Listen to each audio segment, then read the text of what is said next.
ವಾಗರ್ತಾವಿವ ಸಂಪೃಕ್ತೌ ವಾಗರ್ತಃ ಪ್ರತಿಪತ್ತಯೇ ಜಗತಃ ಪಿತರೌ ವಂದೇ ಪಾರ್ವತಿ ಪರಮೇಶ್ವರ.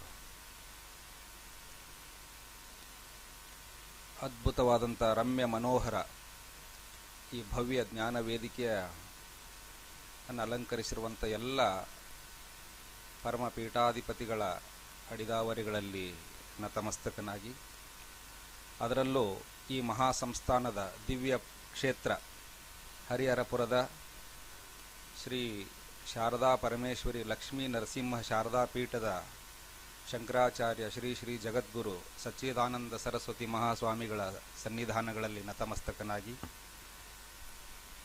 ನೆರೆದಿರುವಂಥ ಸಮಸ್ತ ಆತ್ಮೀಯ ಆಧ್ಯಾತ್ಮಿಕ ಬಂಧುಗಳೇ, ಬಹಳ ಒಂದು ವಿಶಿಷ್ಟವಾದ ಕಾರ್ಯಕ್ರಮದ ಮಧ್ಯದಲ್ಲಿ ತಾವು ಅದ್ಭುತವಾದಂಥ ಜ್ಞಾನ ವೇದಿಕೆಯ ಮುಖಾಂತರ ಹೊರಹೊಮ್ಮುವ ಸಾಕಷ್ಟು ಶ್ರೇಷ್ಠ ಮಟ್ಟದ ವಿಚಾರಗಳ ಅವಲೋಕನದಲ್ಲಿ ಈ ಪ್ರಕೃತಿಯ ಮಡಿಲಲ್ಲಿ ಕುಳಿತು ಆರಾಮಾಗಿ ಈ ಜ್ಞಾನ ವೇದಿಕೆಯ ಶ್ರೋತೃಗಳಾಗಿ ಇಷ್ಟೊತ್ತು ಕುಳಿತಿದ್ದೀರಾ.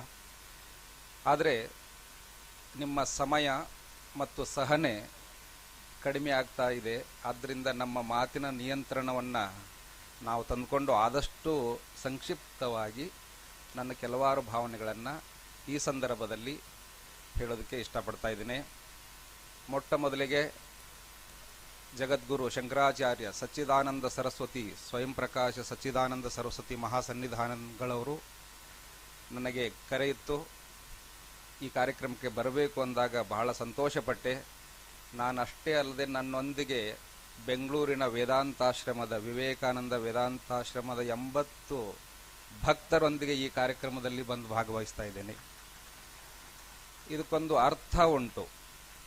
ನಾವು ಭಾರತೀಯರು 1000 ವರ್ಷಗಳಿಂದ ವೇದಾಂತವನ್ನು ಬೋಧನೆ ಮಾಡಿ ಆಯಿತು, ಅದು ಯಾವುದು ಕೆಲಸಕ್ಕೆ ಬರಲಿಲ್ಲ. ವೇದಾಂತದ ಅನುಷ್ಠಾನಾತ್ಮಕವಾದಂಥ ವೇದಾಂತದ ಒಂದು ಅದ್ಭುತವಾದಂಥ ಕಾರ್ಯಕ್ರಮಕ್ಕೆ ನಾವು ಸಾಕ್ಷಿ ಆಗೋನಂತ ಸ್ವಾಮಿಗಳ ಆಜ್ಞೆ ಮೇರೆಗೆ ಇಲ್ಲಿಗೆ ಬಂದಿದ್ದೇವೆ. ಬಹಳ ಸಂತೋಷ ಅನ್ನಿಸ್ತಾ ಇದೆ ಎಲ್ಲರ ವಿಚಾರಗಳನ್ನ ಕೇಳಿ ಆದಮೇಲೆ. ಆತ್ಮೀಯರೇ, ಇದು ಭಾರತ ದೇಶದ ಇತಿಹಾಸ ನಿನ್ನೆ ಮೊನ್ನೆ ಪ್ರಾರಂಭವಾಗಿ ನಾಳೆ ಮುಕ್ತಾಯವಾಗುವ ಇತಿಹಾಸ ಅಲ್ಲ.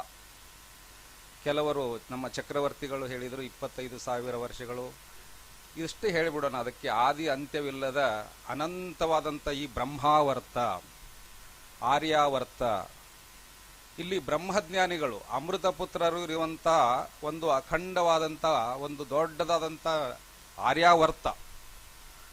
ಆರ್ಯಾವರ್ತ ಅನ್ನುವ ಶಬ್ದವೇ ಬ್ರಹ್ಮರ್ಷಿಗಳು ಇರುವಂಥ ಜಾಗ, ಆರ್ಯರು ಇರುವಂಥ ಜಾಗ. ಅಲ್ಲಿ ಎಲ್ಲಿಂದೋ ಬಂದರು ಅನ್ನುವಂಥ ದೊಡ್ಡ ತಪ್ಪು ಕಲ್ಪನೆಯನ್ನು ಹುಟ್ಟುಹಾಕಿ ನಮ್ಮನ್ನು ಭ್ರಮೆಗೊಳಿಸುವುದಕ್ಕೆ ಪ್ರಯತ್ನ ಪಟ್ಟರು, ಸೋತು ಹೋದರು. ಇವಾಗ ಎಲ್ಲರಿಗೂ ಸ್ಪಷ್ಟವಾಗಿದೆ ಅವರು ಎಲ್ಲಿಂದ ಬಂದಿಲ್ಲ, ಇಲ್ಲೇ ಇದ್ದವರು. ಇದೇ ಆರ್ಯಾವರ್ತ, ಇದೇ ಬ್ರಹ್ಮಾವರ್ತ. ಅಷ್ಟೇ ಅಲ್ಲ, ನಾವೆಲ್ಲರೂ ಅಮೃತ ಪುತ್ರರು. ಇಲ್ಲಿ ಎಲ್ಲರೂ ಅಮೃತ ಪುತ್ರರು. ಶೃಣ್ವಂತು ವಿಶ್ವೇ ಅಮೃತಸ್ಯ ಪುತ್ರಾಹ ಅಂತ ಸ್ವಾಮಿ ವಿವೇಕಾನಂದರು ಅಮೆರಿಕದ ವೇದಿಕೆಯಲ್ಲಿ ನಾವು ಯಾರನ್ನು ಮ್ಲೇಚ್ಛರೋ, ಪರಕೀಯರೋ, ವಿದೇಶಿಯರು ಅಂತ ಕರಿತಿದ್ದೀವೋ, ಆಗಿನ ಕಾಲದಲ್ಲಿ ಎಲ್ಲರೂ ಅಮೃತ ಪುತ್ರರು ಅಂತ ಆ ವೇದಿಕೆಯನ್ನು ಉದ್ದೇಶಿಸಿ ಮಾತನಾಡಿ ಹೇಳಿರುವಾಗ, ಇಲ್ಲಿ ಹಿಂದುಳಿದ ಜಾತಿ, ಕೆಳಸ್ತರ, ಮೇಲ್ಸ್ತರ, ಮೇಲೆ, ಇದು ಎಲ್ಲಿಂದ ಪದಗಳನ್ನು ಹುಟ್ಟುಹಾಕಿ ಈ ಪುಸ್ತಕದಲ್ಲಿ ಪ್ರಕಟಣೆಯಾಗಿ ಇವೆಲ್ಲ ಆಚರಣೆಗೆ ಬಂದು ಬಳಸಲ್ಪಡ್ತಾ ಇದ್ದವು ಗೊತ್ತಾಗ್ತಿಲ್ಲ ನನಗೆ. ಇವೆಲ್ಲ ನಾವು ಹುಟ್ಟಿಸುವ, ಸೃಷ್ಟಿಸಿರುವ, ಬಳಕೆ ಮಾಡ್ತಾ ಇರುವ ಪದಗಳು. ನನಗನ್ಸತ್ತೆ ಸ್ವಯಂ ಪ್ರಕಾಶ ಸಚ್ಚಿದಾನಂದ ಮಹಾಸರಸ್ವತಿ ಸ್ವಾಮೀಜಿಗಳ ಈ ಅದ್ಭುತವಾದಂಥ ಒಂದು ಈ ದೀಕ್ಷಾ ಗುರು ಪೀಠಾರೋಹಣದ ದೀಕ್ಷಾ ಕಾರ್ಯಕ್ರಮದಿಂದ ಪ್ರಾರಂಭವಾದಂಥ ಇದು, ಈ ಎಲ್ಲ ಪದಗಳು ಹಿಂದುಳಿದ, ನಿಮ್ನ ವರ್ಗ, ದಲಿತ, ಶೋಷಿತ, ವಂಚಿತ, ಈ ಎಲ್ಲ ಪದಗಳನ್ನು ನಮ್ಮ ಡಿಕ್ಷನರಿಯಿಂದ ಎತ್ತಿ ಬಿಸಾಕೋಣ ಗಂಗಾ ನದಿಗೆ, ಅವೆಲ್ಲ ಮಾಯವಾಗಿ ಹೋಗಿಬಿಡ್ಲಿ ಅಂತ. ಅವೆಲ್ಲ ಇರಲಿಲ್ಲ ಪದಗಳು. ಇಲ್ಲದೆ ಇರುವ ಪದಗಳನ್ನು ನಾವು ಬಳಕೆ ಮಾಡಿ ಮಾಡಿ ನೀವು ಕೆಳಗವರು, ನೀವು ನಿಮ್ನ ವರ್ಗದವರು, ನಾವು ಇದು ಯಾವುದಿಲ್ಲ. ನೀವು ಹೇಳಿ, ಸಪ್ತ ಋಷಿಗಳ ಜಾತಿಯನ್ನು ಹುಡ್ಕೊಂಡು ಮೂಲಕ್ಕೆ ಹೋಗಿ, ಯಾರಾದರೂ ಹುಟ್ಟಿನಿಂದ ಬ್ರಾಹ್ಮಣರು ಯಾರಾದರೂ ಇದ್ದಾರೆ ಅಲ್ಲಿ? ವಶಿಷ್ಠರು ಯಾವ ಜಾತಿಯವರು ಅಂತ ಕೇಳಿದರೆ ಬ್ರಾಹ್ಮಣರು ಅಂತ ಹೇಳ್ತಾರೆ. ಹುಡುಕಿ ಹೋಗಿ ಅವ್ರ ಮೂಲಕ್ಕೆ ಅವ್ರು ಯಾವ ಜಾತಿಯವರು ಅಂತ. ಅವ್ರ ಹುಟ್ಟನ್ನು ಕೇಳಿದಾಗ ನಿಮಗೆ ಬಹಳ ಆಶ್ಚರ್ಯ ಮತ್ತು ವಿನೋದ ಅನಿಸುತ್ತೆ. ಆದರೆ ಹುಟ್ಟು ದೊಡ್ಡ ವಿಷಯವೇ ಅಲ್ಲ. ನಮ್ಮ ಎಲ್ಲ ಬ್ರಹ್ಮಜ್ಞಾನಿಗಳನ್ನು, ಎಲ್ಲ ಐತಿರಿಯ ಉಪನಿಷತ್ತಿನ ಋಷಿಯನ್ನು ಹೋಗಿ ನೋಡಿ. ಎಲ್ಲಿಂದ ಐತಿರಿಯ ಅಂದರೆ ಇತರೆ ಇತರೆ ವ್ಯಕ್ತಿಗಳಿಗೆ ಹುಟ್ಟಿದ ಋಷಿ. ಇತರೆ ಅಂದ್ರೆ ಏನು? ಅದು ನಮಗೆ ವಿವಾಹ ಬಂಧನಕ್ಕೆ ಒಳಪಡದ ಇನ್ಯಾವುದೋ ಕ್ರಮದಿಂದ ಹುಟ್ಟಿರುವ ವ್ಯಕ್ತಿ. ನಾರದರನ್ನು ನೋಡಿ, ಇನ್ನು ಎಷ್ಟೋ ಋಷಿಗಳ ಮೂಲಕ್ಕೆ ಹೋಗಿ ನೋಡಿ. ಹುಟ್ಟು ಹೇಗೋ, ಬದುಕು ಅದ್ಭುತ, ಜಗತ್ತೇ ಬೆರಗಾಗುವಂತ ಸ್ವಾಮಿ ವಿವೇಕಾನಂದರ ವಾಕ್ಯವನ್ನು ನಾವು ನೆನಪು ಮಾಡ್ಕೋಬೇಕು. ಯಾವ ಭಾರತೀಯ ಆರ್ಯ ಋಷಿಗಳ ಜ್ಞಾನ ಸಂಪತ್ತಿಗೆ, ಅವರ ವೈಜ್ಞಾನಿಕ ಮನೋಪ್ರವೃತ್ತಿಗೆ ಹೋಲಿಸಿದರೆ ಆಧುನಿಕ ನವನವ ಅನ್ವೇಷಣೆಗಳು ಕೂಡ ಆಟಿಕೆಯ ಮಕ್ಕಳಂತೆ ನಗಣ್ಯವಾಗಿ ತೋರುತ್ತೋ ಅಂತ ಶ್ರೇಷ್ಠ ಜ್ಞಾನ ಸಂಪತ್ತನ್ನು ಜಗತ್ತಿಗೆ ಕೊಟ್ಟಂತ ಪ್ರಾಚೀನ ಭಾರತೀಯ ಆರ್ಯ ಋಷಿಗಳ ಭವ್ಯ ಪರಂಪರೆಗೆ ಸೇರಿದ ವ್ಯಕ್ತಿಗಳು ನಾವು ಅನ್ನೋ ಹೆಮ್ಮೆ ನಮ್ಗೆ ಬರಬೇಕು. This is the ancient land where wisdom made its home before it went into any other parts of the globe. ಜಗತ್ತಿಗೆ ಜ್ಞಾನ ಸೂರ್ಯ ಇಲ್ಲಿಂದ ಉಗಮವಾಗಿ ಜಗತ್ತಿಗೆ ಬೆಳಕು ಕೊಟ್ಟಂತ ಭವ್ಯ ನಾಡು. ಅಷ್ಟೇ ಅಲ್ಲ, ಭಾಗವತದ ಒಂದು ಉಪಾಖ್ಯಾನ ಬರುತ್ತೆ.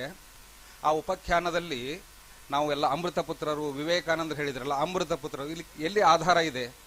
ಭಾಗವತದ ಉಪಾಖ್ಯಾನದಲ್ಲಿ ದೇವತೆಗಳು ಸ್ವರ್ಗಲೋಕದಲ್ಲಿ ಭೂಲೋಕದಲ್ಲಿ ಜನ್ಮ ತಾಳಬೇಕು ಅಂತ ಸಾಲಾಗಿ ಕ್ಯೂ ಅಲ್ಲಿ ನಿಂತಿದ್ದಾರೆ. ಅವರಿಗೆ ಇಲ್ಲಿ ಅವರು ನಾವು ಬಹಳಷ್ಟು ಜನ ಇರೋದ್ರಿಂದ ಜಾಗ ಸಿಕ್ತಿಲ್ವಂತೆ. 800 ಕೋಟಿ ಇದೆವಲ್ಲ, ಹಾಗಾಗಿ ಕಾಯ್ತಾ ಇದ್ದಾರೆ. ನಾವು ಇಲ್ಲಿಂದ ತೊಲಗಿದರೆ ಅವರು ದೇವತೆಗಳು ಬಂದಿಲ್ಲಿ ಭೂಮಿ ಮೇಲೆ ಬೀಳ್ತಾರೆ. ಅವರು ಬೀಳುವುದಕ್ಕೆ ಸರಿಯಾದ ಒಂದು ಭೂಖಂಡದ ಎಲ್ಲಿ ಒಂದು ಡೈರೆಕ್ಷನ್ ಅದನ್ನು ಹೇಳಿದ್ದಾರೆ. ಎಲ್ಲಿ ಧೂಮಾವೃತವಾದ ಆಕಾಶ ಇರುತ್ತೋ, ಎಲ್ಲಿ ವೇದ ಮಂತ್ರಗಳು, ಗಂಗೆಯ ದಡದಲ್ಲಿ ಋಷ್ಯಾಶ್ರಮಗಳು, ತಪಸ್ಸಿನಲ್ಲಿ ನಿರತರಾದಂಥ ಋಷಿಗಳು ಎಲ್ಲಿ ವಾಸವಾಗಿರ್ತಾರೋ ಅಲ್ಲಿ ಬೀಳಬೇಕು ಅನ್ನುವಂಥ ಆಸಕ್ತಿಯಿಂದ ಋಷಿಗಳು, ದೇವತೆಗಳು ಸ್ವರ್ಗಲೋಕದಿಂದ ಮರ್ತ್ಯಲೋಕಕ್ಕೆ ಬೀಳುವುದಕ್ಕೆ ಕಾತರರಾಗಿ ಕಾಯ್ತಾ ಇದ್ದಾರೆ. ಅಂತ ಸೌಭಾಗ್ಯ ಮಾನವ ಜನ್ಮ ನಮಗೆ ಸಿಕ್ಕಿದೆ. ಇಲ್ಲಿ ಎಲ್ಲಿಂದ ಬಂತು ಮೇಲು ಕೀಳು? ಯಾರು ಹುಟ್ಟು ಹಾಕಿದ್ರೆ ಇದನ್ನ? ಎಲ್ಲ ಸರಸ್ವತಿಯ ಶಾಪ ಪುತ್ರರದೇ ಕಾಲವಾಗಿದೆ ಇವತ್ತು. ಸರಸ್ವತಿಯ ಶಾಪ ಪುತ್ರರ ಅಟಾಟೋಪ, ಬಾಯಿಗೆ ಬಂದಂತೆ ಮಾತಾಡೋದು.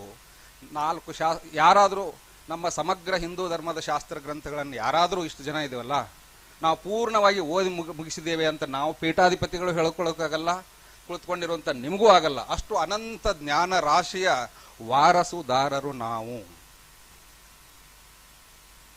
ಸ್ವಾಮಿ ವಿವೇಕಾನಂದ ಹೇಳ್ತಾರೆ, I want to lead this mankind to the place where there is neither the Vedas nor the Bible nor the Koran. Yet this has to be done by harmonising the Vedas, the Bible and the ಕೊರಾನ್.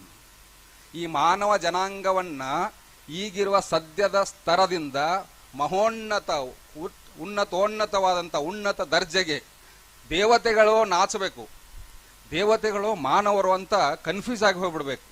ರಾಮಕೃಷ್ಣರ ಬಗ್ಗೆ ಅವರನ್ನ ಹತ್ತಿರದಿಂದ ಕಂಡಂತ ಶ್ರೇಷ್ಠ ಮಟ್ಟದ ಸಾಧಕರು, ಇವರು ಮನುಷ್ಯರೋ ದೇವರೋ ಅವತಾರ ಪುರುಷರೋ ಸಂತರೋ ಅಂತ ಅವ್ರಿಗೆ ಯಾವುದೇ ಅಳತೆಗೆ ಮೀರಿದ ಅಲೌಕಿಕ ವ್ಯಕ್ತಿತ್ವ. ಹಾಗೆ ಬ್ರಹ್ಮಜ್ಞಾನಿಗಳನ್ನ ನಿರ್ಮಾಣ ಮಾಡುವಂತ, ಬ್ರಹ್ಮಜ್ಞಾನಿಗಳೇ ವಾಸವಾಗಿರುವಂತ ಆರ್ಯಾವರ್ತದ ಬ್ರಹ್ಮಾವರ್ತದ ಅಮೃತ ಪುತ್ರರು ನಾವು. ಇದರೆಲ್ಲಿದೆ ಮೇಲು ಕೀಳು?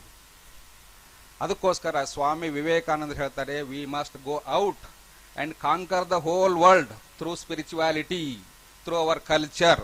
ನಾವು ಜಗತ್ತಿನಲ್ಲೇ ನುಗ್ಗಿ ಎಲ್ಲವನ್ನು ಇದಕ್ಕೆ ಭಾರತ ದೇಶದ ಬಲಿಷ್ಠ ಸೇನೆಯ ಅವಶ್ಯಕತೆ ಇಲ್ಲ. ಇದಕ್ಕೆ ಬೇಕಾಗಿರೋದು ನಮ್ಮ ಸಚ್ಚಿದಾನಂದ ಸ್ವಯಂ ಪ್ರಕಾಶ್ ಅವರ ಪೀಠ ಶಕ್ತಿ ಸಾಕು. ಕಲ್ಚರಲ್ಲಿ ವಿನ್ ಆಗೋದಕ್ಕೆ ಇದೇ ಸಾಕು. ಹಾಗಾಗಿ ಯಾವ ವಶಿಷ್ಠರ ಬ್ರಹ್ಮದಂಡದಿಂದ ಎಲ್ಲವೂ ಸಾಧ್ಯವಾಯಿತು, ವಿಶ್ವಾಮಿತ್ರನ ಸೇನೆಗೆ ಅವಕಾಶವಿಲ್ಲ, ಅಲ್ಲಿ ಸೋತು ಸುಣ್ಣವಾಯಿತು. ಕ್ಷಾತ್ರ ತೇಜ ಮುಂದೆ ಬ್ರಹ್ಮ ತೇಜ ಜಯ ಸಾಧಿಸಿದಂಥ ನಾಡು ನಮ್ಮದು, ಬ್ರಹ್ಮಜ್ಞಾನಿಗಳ ತವರೂರು. ಇಂಥ ಜ್ಞಾನದಲ್ಲಿ ನಾವೆಲ್ಲ ಜ್ಞಾನಾಕಾಂಕ್ಷಿಗಳಾಗಿ ಬಂದಿದ್ದೇವೆ. ಸ್ವಾಮಿ ವಿವೇಕಾನಂದರು ಇನ್ನೂ ಒಂದು ವಾಕ್ಯವನ್ನು ಹೇಳ್ತಾರೆ, ಮತ್ತು ಇತಿಹಾಸದ ಶ್ರೇಷ್ಠ ಇತಿಹಾಸಕಾರರು ಈ ವಾಕ್ಯವನ್ನು ಒಪ್ಕೊಂಡಿದ್ದಾರೆ ಮತ್ತು ಪುನರುಚ್ಚರಿಸಿದ್ದಾರೆ. ಅದು ಏನಂತಂದ್ರೆ, ದಯವಿಟ್ಟು ಹೆಮ್ಮೆಯಿಂದ ಕೇಳಿಸ್ಕೋಬೇಕು, India will conquer her conquerors, no doubt, definitely we will go out and conquer the whole world through our spiritual power ಅನ್ನುವಂಥ ಮಾತನ್ನ ನಾ ಈ ಸಂದರ್ಭದಲ್ಲಿ ಹೇಳ್ತೇನೆ. ಸ್ವಯಂ ಪ್ರಕಾಶ ಸಚ್ಚಿದಾನಂದ ಮಹಾಸ್ವಾಮೀಜಿಗಳು ಅದ್ಭುತವಾದಂಥ ಕಾರ್ಯ ಮಾಡ್ತಾ ಇದ್ದಾರೆ. ಇದಕ್ಕಾಗಿ ನಾನೊಬ್ಬನೇ ಬರದೆ ನನ್ನೊಂದಿಗೆ ನಮ್ಮ ಸಮಸ್ತ ಭಕ್ತರೂ ಕೂಡ ಅದಕ್ಕೆ ಈ ಕಾರ್ಯಕ್ರಮಕ್ಕೆ ಸಾಕ್ಷಿಯಾಗಲಿ. ಅವರೆಲ್ಲ ಬಂದಿದ್ದಾರೆ ಇಲ್ಲಿ. ಎಲ್ಲರೂ ಕೂಡ ಲಕ್ಷ್ಮೀ ನರಸಿಂಹ ಶಾರದಾ ಸಹಸ್ರನಾಮ ಪಾರಾಯಣ ಮಾಡ್ತಾರೆ ಸ್ವಾಮೀಜಿ, ತಾವು ತಮ್ಮಿಂದ ದೀಕ್ಷಿತರಾಗಿ. ಹಾಗೆ ಭಗವದ್ಗೀತೆ, ಸೌಂದರ್ಯ ಲಹರಿ, ಸಹಸ್ರನಾಮಗಳೆಲ್ಲವನ್ನು ನಮ್ಮ ಆಶ್ರಮದ ಭಕ್ತರು ನನಗಿಂತ ಶಾಸ್ತ್ರ ಪಾರಂಗತರು ಮತ್ತು ಭಗವದ್ಗೀತೆ, ಸೌಂದರ್ಯ ಲಹರಿ, ಉಪನಿಷತ್ತುಗಳನ್ನು ನಮ್ಮ ಆಶ್ರಮದ ಸ್ತ್ರೀ ಭಕ್ತರು ಉಪನಿಷತ್ತುಗಳ ಮೇಲೆ ಪ್ರವಚನ ಮಾಡ್ತಾರೆ ಅಂತ ತಿಳ್ಕೊಳ್ಳೋದಕ್ಕೆ ನನಗೆ ಹೆಮ್ಮೆ ಅನಿಸುತ್ತೆ. ಅವ್ರು ಬಂದಿದ್ದಾರೆ ಇಲ್ಲಿ. ನಾಗರತ್ನ ರಂಗಸ್ವಾಮಿ ಅವರು, ಕೃಷ್ಣಮೂರ್ತಿ ಅವರು, ಹಾಗೆ ಬಹಳಷ್ಟು ಜನ ಅವರೆಲ್ಲರೂ ಇಲ್ಲಿ ಬಂದಿದ್ದಾರೆ. 80 ಭಕ್ತರ ಜೊತೆಗೆ ಇಲ್ಲಿ ಬಂದು ನಿಮ್ಮ ಅಲೌಕಿಕ ಈ ದಿವ್ಯಧಾಮದಲ್ಲಿ ಮೂಕ ವಿಸ್ಮಿತನಾಗಿ ರಮ್ಯ ಮನೋಹರ ಪ್ರಾಕೃತಿಕ ವಿಹಂಗಮ ಈ ತುಂಗಾ ನದಿಯ ಮಡಿಲಲ್ಲಿ ಇಂಥ ಋಷಿಗಳು, ನಾವೆಲ್ಲ ಇಲ್ಲಿ ಋಷಿಗಳ ರಕ್ತ ನಮ್ಮ ಒಳಗಡೆ ಹರಿತಾ ಇದೆ. ಪ್ರಾಚೀನ ವೇದ ಮಹರ್ಷಿಗಳೇ ಇಲ್ಲಿ ನಮ್ಮ ಮಧ್ಯದಲ್ಲಿ ಕುಳಿತುಕೊಂಡಿದ್ದಾರೆಯೋ ಅನ್ನುವಂತೆ ಸಚ್ಚಿದಾನಂದ ಮಹಾಸ್ವಾಮಿಗಳ ಸನ್ನಿಧಾನ ಇಲ್ಲಿದೆ.